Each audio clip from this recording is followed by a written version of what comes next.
Hola a todos, soy Mónica Hacha, dietista, nutricionista y tecnóloga de los alimentos. Una duda muy frecuente a la hora de comprar arroz, ¿qué es mejor? ¿El arroz integral o el arroz blanco?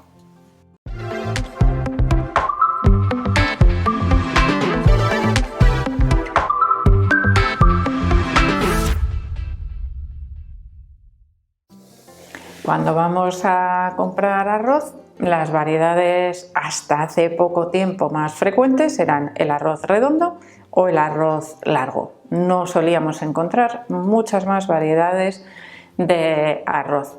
Eso nos condicionaba un poco, pues dependiendo del tipo de receta que fuésemos a preparar. El arroz redondo es como más glutinoso, ¿no? Se utiliza para ciertas recetas y el largo para otras porque queda más sueltito. Bueno, se me olvidaba también, pues en la década de los 70, 80 o así apareció el arroz vaporizado, que era un arroz que estaba ya previamente tratado por calor, el famoso arroz que no se pasa, que a mucha gente le encanta, pero hay otras personas en las que, como tiene una textura un poco más gomosa, pues no les resulta tan agradable.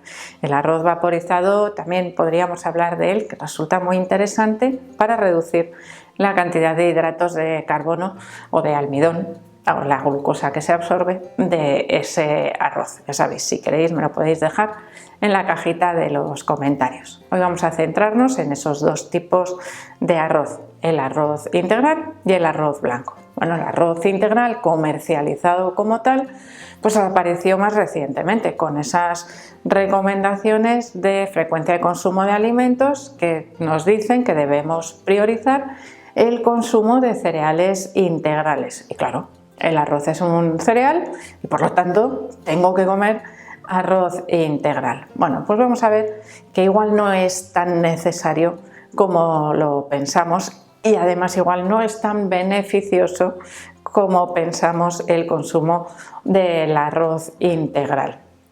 El total de la dieta es muchas veces lo que nos va a condicionar si elegimos uno o el otro, pero no me voy a adelantar. Vale. A nivel nutricional son diferentes, al menos cuando los comparamos en su composición, cuando estudiamos su composición en crudo, antes el grano de arroz, ¿no? Yo cojo un grano de arroz integral y veo que tiene tres capas, tres componentes principales. El salvado, que es la cascarilla exterior, no es toda la cascarilla porque aparte de lo que comemos, el arroz tiene otras cascarillas que se retiran antes de comercializar porque son totalmente indigeribles, o sea, no las podríamos ni comer, pero lleva parte de ese salvado. Y además tiene el endospermo, que dentro de una semilla de un cereal sería la parte interior, parte de reserva, donde se almacenan los almidones. En este caso correspondería al arroz blanco. Esa parte la separaríamos y tendríamos el arroz blanco. Y además tiene el germen, que el germen es como si fuese el núcleo del cereal, el núcleo del arroz, y concentra gran parte de los ácidos grasos que contiene, de las proteínas, de las vitaminas, minerales.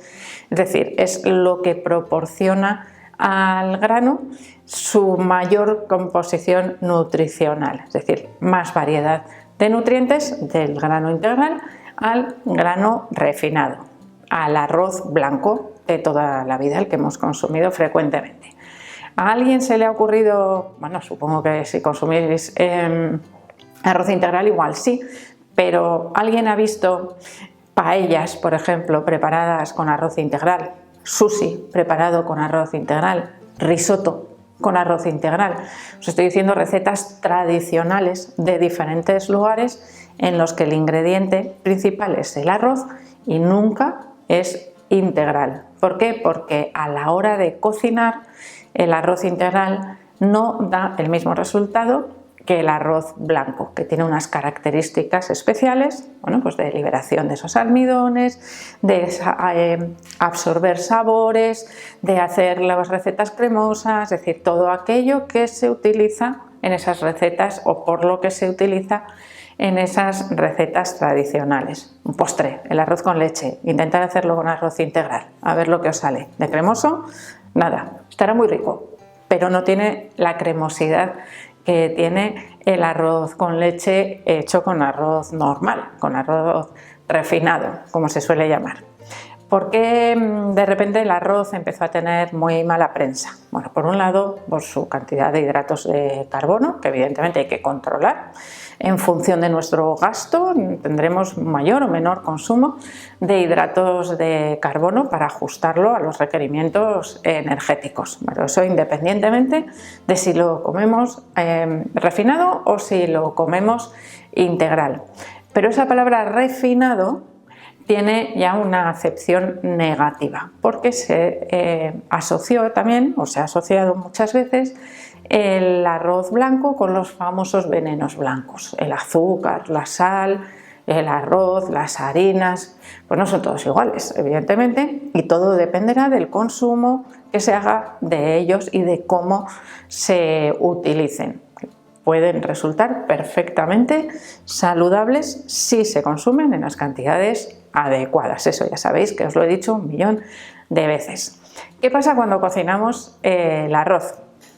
Pues que el grano integral de arroz, como tiene esa cascarilla, también tiene antinutrientes, especialmente ácido fítico, que impide la absorción de otros nutrientes, los que contiene el germen. Es decir, si yo cocino de la misma manera el arroz blanco y el arroz integral, lo que mi cuerpo va a recibir es prácticamente lo mismo, excepto la fibra, que sería una cantidad extra, evidentemente, en el caso del arroz integral. Pero el resto de nutrientes se ha visto que se absorben muy poco. Por lo tanto, a nivel nutricional podríamos decir que la única diferencia sería el salvado, es decir, esa fibra extra que nos proporciona el arroz integral.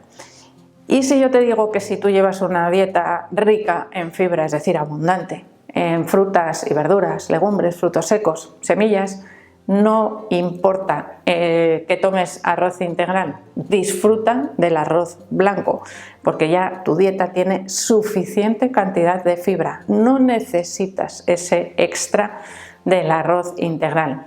Si tu dieta es escasa o nula en otros alimentos de origen vegetal, igual sí que lo necesitas. Pero debes tener en cuenta que en ese caso, para favorecer la absorción de los nutrientes, puedes poner a remojo previamente a su cocinado el arroz. Para desactivar o eliminar ese ácido fítico, tiramos ese agua y después agua nueva para cocinar, algo que no se suele hacer en el caso del arroz, que como mucho pues lo lavamos un poquito así debajo del grifo y listo. Eso no nos daría tiempo a eliminar el ácido fítico, por lo tanto quedaría retenido en esa misma receta, en esa cocina. Si calculamos la cantidad de agua que necesitan ambos arroces, si la proporción de arroz blanco es una proporción o una taza, por ejemplo, de arroz por 2 de agua, en el caso del arroz integral sería por 3. Necesita más cantidad de agua y necesita más tiempo de cocción. En el caso de ambos arroces sí tenemos otra diferencia aparte de la cantidad de fibra, que evidentemente va asociada también a esa propia fibra del arroz integral, y sería el índice glucémico final del arroz cocinado. En el caso del arroz blanco podríamos decir que el índice glucémico es alrededor de 70, es un índice glucémico alto, bastante alto, y en el caso del arroz integral tendríamos un índice glucémico más bajo, de alrededor de 50, que se suele considerar un índice glucémico medio. Si yo combino el arroz blanco con verduras abundantes en la misma receta o alrededor, es decir, me lo como con una ensalada de guarnición, ¿qué ocurre? Que reduzco esa carga glucémica, pero lo mismo ocurriría también con el arroz integral. Por lo tanto, nos puede resultar beneficioso o de especial utilidad en personas, por ejemplo, con diabetes, para evitar un ascenso muy rápido de la glucemia después de comer el arroz.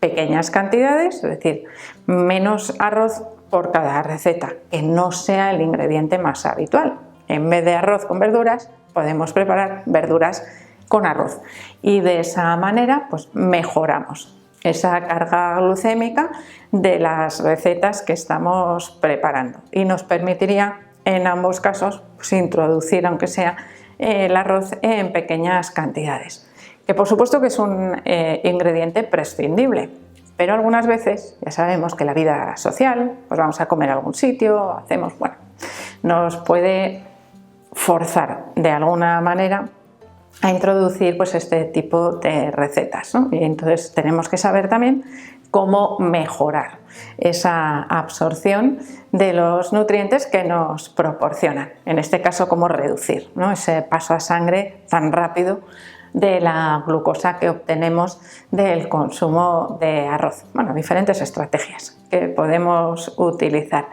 pero ante la pregunta de cuál es mejor, pues la respuesta es depende de cada caso, pero no es siempre mejor el arroz integral. Ya habéis visto que en algunos casos nos puede resultar más interesante el arroz blanco.